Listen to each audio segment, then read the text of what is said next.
손자루 마을의 초등학교에서는 매년 철학 대모험이라는 유쾌한 행사가 열렸다. 올해의 주제는 바로 스피노자의 만물일체였다. 학생들은 철학 선생님인 고바야시 선생님의 지휘 아래 만물일체의 개념을 이해하기 위해 준비된 모험에 참여하기로 했다. 첫 번째 모험은 마을의 중심에 있는 대나무 숲에서 시작되었다. 모험단의 리더는 5학년인 카즈오였다. 다른 동료들은 4학년 마코토, 6학년 리에, 3학년 미키였다. 고바야시 선생님은 제자들에게 말했다. 아이들아, 오늘 우리는 만물의 본질을 탐구해볼 거야. 우리가 만나는 모든 것이 하나라는 개념을 알아보기 위해서 지금부터 모험을 시작할 거야. 아이들은 숲으로 들어가면서 호기심에 가득 차 있었다. 카즈오는 한 그루의 커다란 나무 밑에서 눈에 띄는 구멍을 발견했다. 여긴 뭐가 있을까? 카즈오가 기웃거리며 말했다. 그 순간 구멍 속에서 희미한 빛이 비쳐나왔고 아이들은 그 빛을 따라 구멍 속 깊은 동굴로 들어갔다. 동굴 안은 놀라운 비밀로 가득 차 있었다. 벽은 무지갯빛으로 빛났고 바닥에는 반짝이는 모래알이 깔려 있었다. 동굴 끝에는 커다란 거울 같은 장치가 있었다.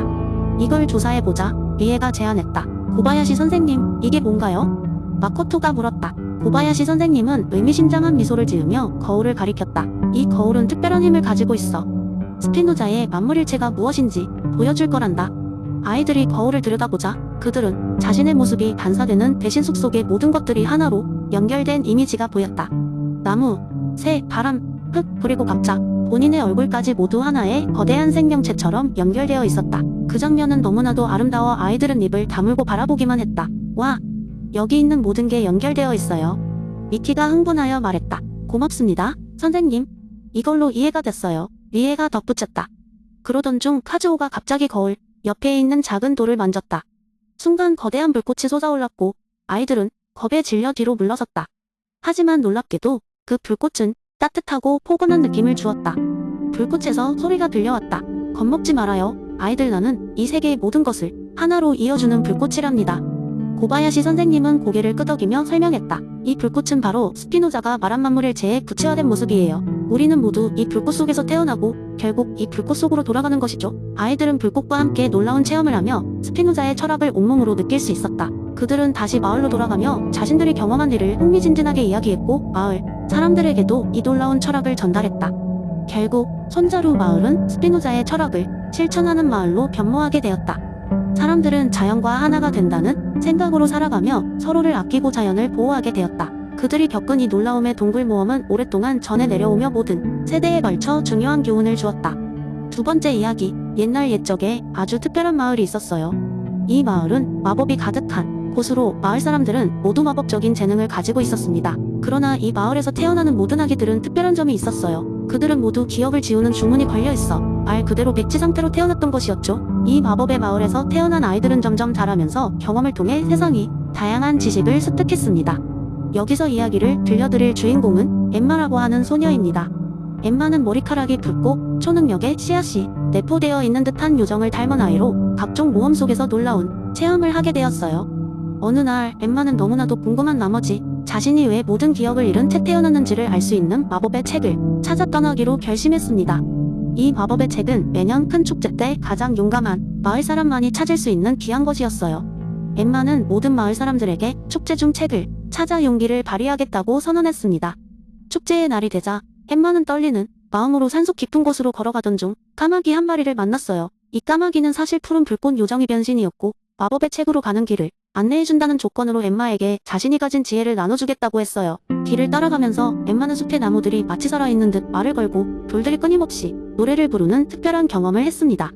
그중 하나였던 커다란 돌은 이런 말을 했어요. 나무들도 원래는 백지 상태로 태어나 자라는 과정을 통해 현재의 모습을 갖추게 된단다. 이것은 마치 너희 인간이 경험을 통해 지식을 얻는 것과 같은 이치지. 엠마는 그 말을 들으면서 존 루크의 타블라라사 이론이 떠올라 가슴이 뛰기 시작했어요. 모든 경험이 새로운 지식을 만들어낸다니 얼마나 놀라운 일인가. 결국 엠마는 험난한 여정을 거쳐 마법의 책이 놓여있는 비밀의 동굴에 도착했어요. 책은 마치 살아있는 듯한 느낌이 들어 신비로운 빛을 내뿜고 있었죠. 엠마는 책을 열고 자신이 궁금했던 모든 질문을 생각해보았습니다. 바로 그 순간 책이 스스로 펼쳐지며 엠마에게 속삭였습니다. 엠마, 너는 타블라 라사와 마찬가지로 이 세상의 백지 상태로 태어났단다. 내가 이곳까지 오면서 겪은 모든 경험들은 너만의 것이며 너는 그 자체로 특별한 존재야. 내가 보고 듣고 느낀 모든 것이 너의 지식이 되어 너를 만드는 것이지. 엠마는 그제서야 깨달았어요. 자신이 겪은 모든 경험이 자신을 특별하게 만들었고 앞으로도 그녀를 더 성장시키리라는 것을요. 엠마는 마음속 깊이 확신을 가지며 마을로 돌아가 모든 사람들에게 존 로크의 타블라 라사 이론에 대해 이야기했습니다. 우리 모두는 백지 상태로 태어나지만 우리가 겪는 모든 경험이 우리를 특별한 존재로 만든답니다. 그러니 두려움 없이 다양한 경험을 하고 배워나가세요. 이후 마을 사람들은 엠마의 이야기를 듣고 더 많은 모험을 떠나 자신만의 경험을 통해 세상을 배우는 기회를 가졌습니다. 그리고 엠마는 마을에서 가장 지혜로운 지도자로 성장하여 모두가 더 나은 사람이 될 수 있게 도와주었습니다.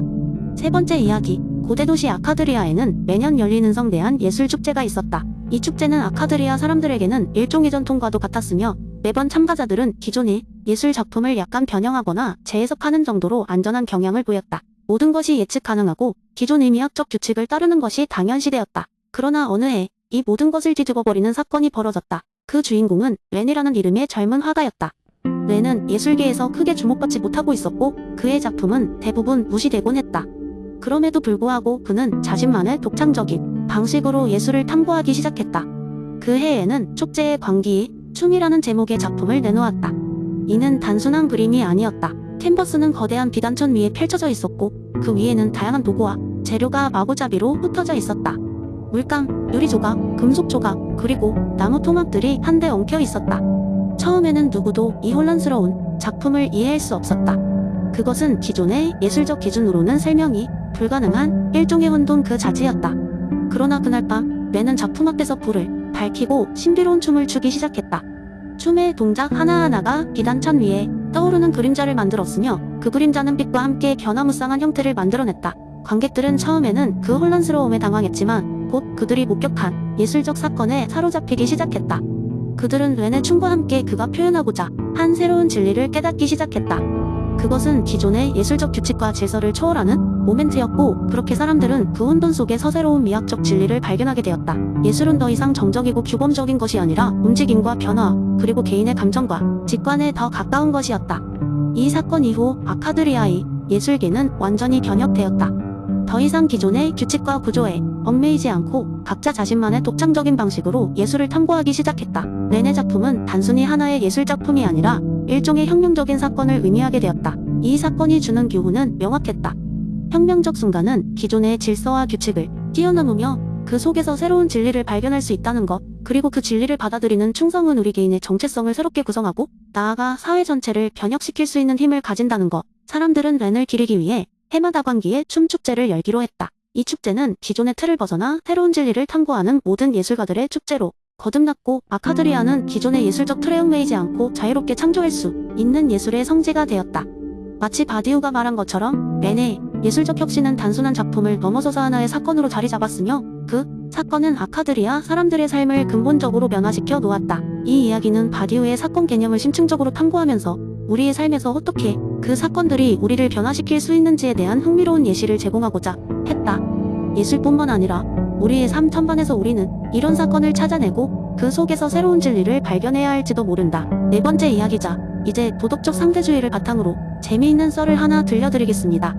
옛날 옛적 도덕적 상대주의라는 개념이 실생활에서 진짜로 중요했던 작은 마을이 있었습니다. 이 마을은 세계 각지에서 온 사람들이 모여 사는 문화와 전통이 복잡하게 얽혀 있는 다양성 마을이었죠. 이 마을은 저마다의 독특한 도덕적 기준을 가지는 여러 편이 있었기에 행동 하나하나가 상당히 조심스럽게 주의되어야 했습니다.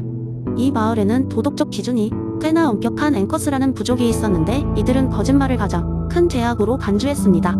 반대로 미아라족이라는 부족은 상황에 따라 거짓말을 도덕적 행위로 간주하기도 했습니다. 가령 약한 사람을 보호하기 위해서는 거짓말도 필요하다는 관점이죠. 이 양쪽 부족의 갈등은 마을이 일상적 풍경이었고 이를 해결하는 것은 마을의 촌장이면서 도덕 철학자였던 길베르트 할머니의 중요한 역할이었습니다. 길베르트 할머니는 도덕적 상대주의의 대가였기 때문이에요. 마을 회의가 열리는 날 앵커스 부족의 추장 타부타부는 미아라족의 리라가 그의 아이들에게 거짓말을 가르친다고 불만을 토로했습니다. 길베르트 할머니, 리라가 우리 아이들에게 거짓말을 강요하고 있습니다. 이는 우리의 신념에 반하는 것입니다. 반드시 처벌해야 합니다. 타부타부는 분노에 찬 목소리로 외쳤습니다. 리라는 침착하게 반박했죠. 하지만 길베르트 할머니, 나는 아이들이 언제 거짓말을 해야 하는지를 가르치는 것이지 무조건적인 거짓말을 가르친 것이 아닙니다. 우리 미아라족에게는 약자를 보호하는 것이 가장 중요한 덕목입니다. 길베르트 할머니는 눈을 반짝이며 고민에 잠겼습니다. 그런 후에 그녀는 이야기하기 시작했습니다. 이야기 하나를 들려주마. 아주 먼 옛날 잿빛 바다에 위대한 항해사라는 사람이 있었단다. 이 사람은 여러 나라를 여행하며 각국의 도덕적 기준을 배웠어. 어느 날 그는 어느 섬에 도착했는데 이 섬의 법은 굉장히 이상했단다. 모든 사람이 하루에 2번씩 거짓말을 해야만 했거든. 타부타부와 리라는 할머니의 이야기에 빠져들었습니다. 항해사는 어느 날 음식점에서 점심을 먹고 있었어. 그런데 종업원이 와서 오늘의 특선 독이 섞인 스튜입니다 라고 말했단다. 위대한 항해사는 이를 듣고 깜짝 놀랐지만 문득 그 말이 섬의 법에 맞춘 거짓말일 수도 있다고 생각했지. 그래서 그는 그럼 오늘의 특선 스튜로 주세요라고 대답했단다. 음식을 안전하게 먹고 나왔더니 종업원이 웃으며 말했어. 오늘은 거짓말을 한 날이 아니었군요. 내일은 조심하세요. 로마에 가서 로마법을 따르듯이 항해사는 그곳의 도덕적 기준을 존중하는 법을 배우게 된 것이지. 길베르트 할머니는 장면이 점점 생생해지는 듯 설명했습니다. 이 이야기를 통해 우리가 배울 수 있는 것은 각자의 도덕적 기준이 키우는 가치와 의미가 다를 수 있다는 거야. 앵커스와 미아라족 모두 자신들의 기준을 존중받아야 할 권리가 있지만 그 기준이 다른 사람들에게 강요해서는 보다 큰 갈등을 초래할 수 있다는 걸 잊지 말아야 해. 길베르트 할머니의 말이 끝나자 타부타부와 리라는 서로를 바라보며 생각에 잠겼습니다. 각자의 도덕적 기준이 중요한 만큼 타인의 기준도 존중해야 한다는 것을 깨달은 순간이었죠. 이처럼 다양성 마을에서는 길베르트 할머니의 도덕적 상대주의 관점이 평화와 조화의 비결이었습니다. 이 이야기는 마을 사람들 사이에 오랫동안 회자되었고 덕분에 각 부족은 서로의 도덕적 기준을 존중하며 살아가는 법을 배우게 되었습니다.